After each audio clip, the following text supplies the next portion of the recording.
time where you quiet yourself, you wouldn't think in terms of, say you're a carpenter, you wouldn't think in terms of just getting up in the morning and throwing a bunch of 2x4s in the back end of your car and a hammer and a few nails and say, well, today I'm going to go out and build something.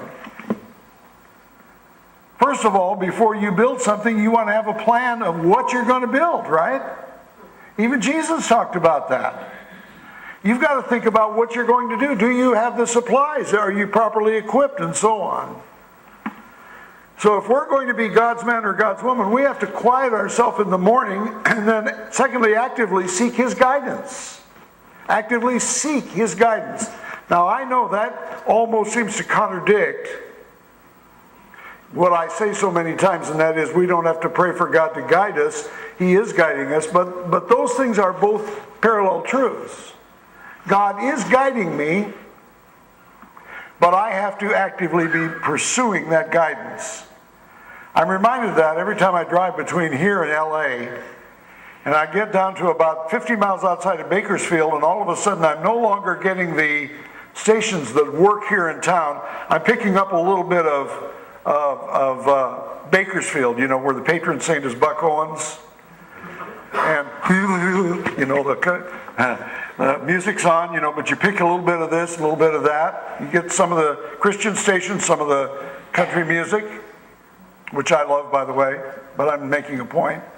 You can't enjoy either one of them, right? You're getting a little bit of this, a little bit of that. We need to actively seek God's guidance. He is guiding, yes, but how many of you know the world is full of conflicting voices trying to pull you over here, pull you over there? Then we need to appropriate the power and the provision of God. God never said, you must do all that I want you to do in your own power. That's why so many Christians are burned out today. They're stressed out and burned out because they're out of gas.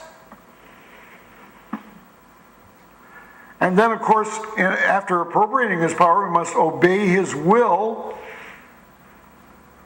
And then lastly, you're not to do what you do for your glory, but for His. You were not made to function independently of God.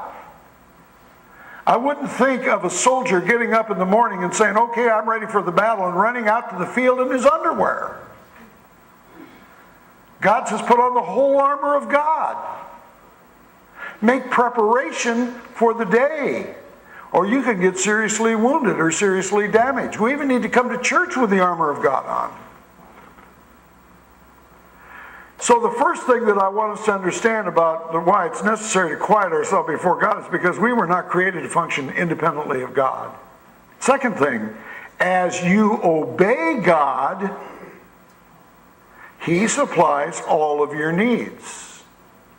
As you obey God, He supplies all of your needs. As a matter of fact, when you quiet yourself before God, your prayers experience a major change in emphasis.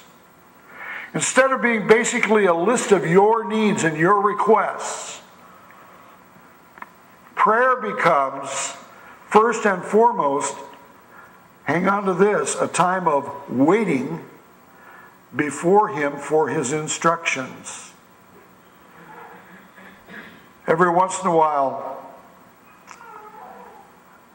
our prayer life just gets so jammed into other things that we barely take time to listen to what God might say back to us.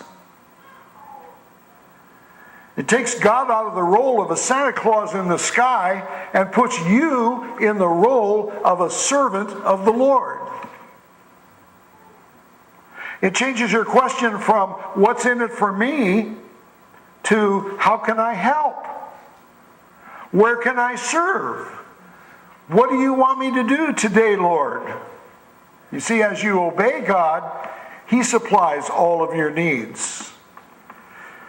I guess we could say something like this. It changes your attitude from that of a taker to that of a giver. That's graduation day for Christians.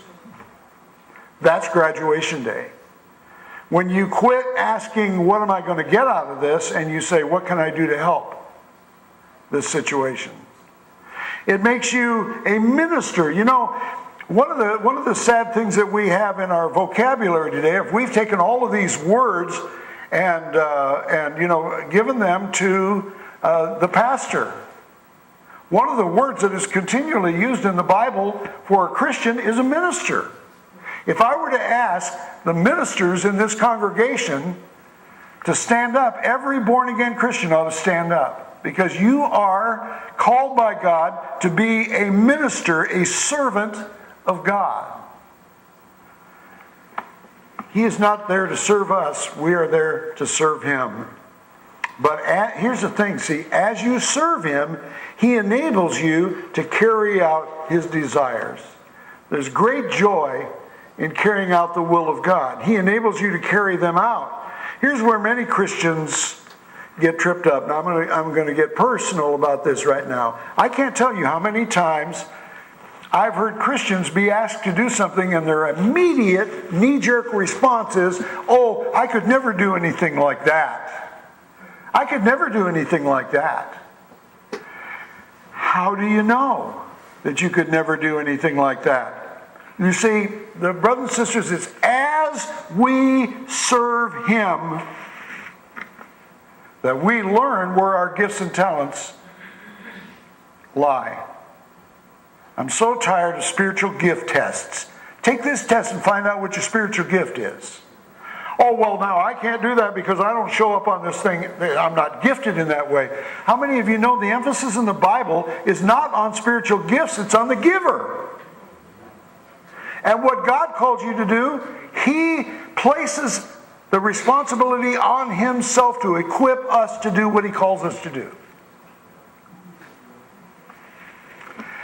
We miss a blessing of serving God because we say, "Oh, I could never do that."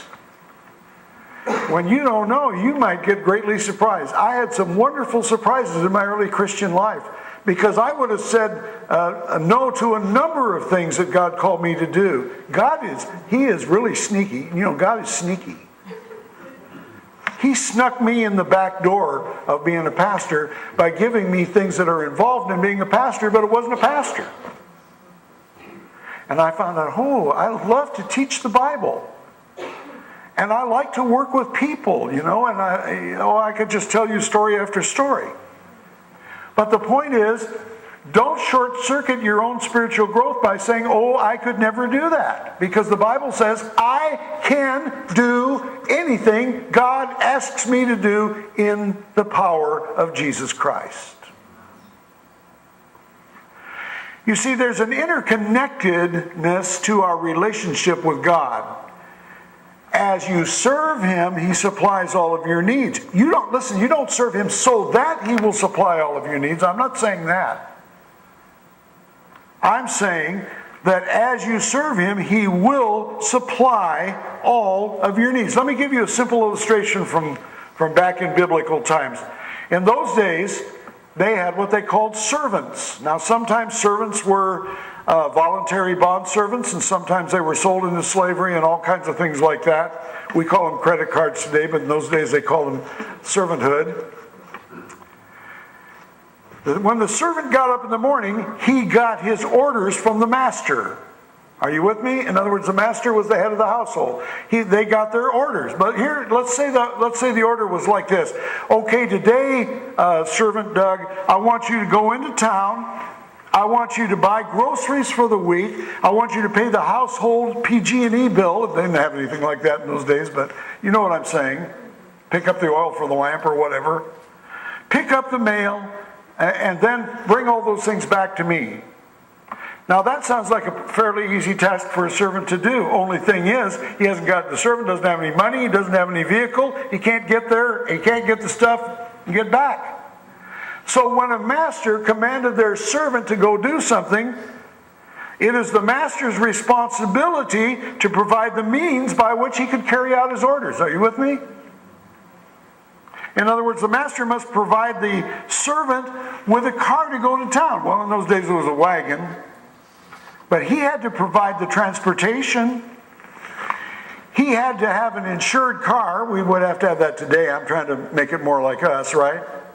With plenty of gas in it, by the way. The master must give the servant the money to buy the groceries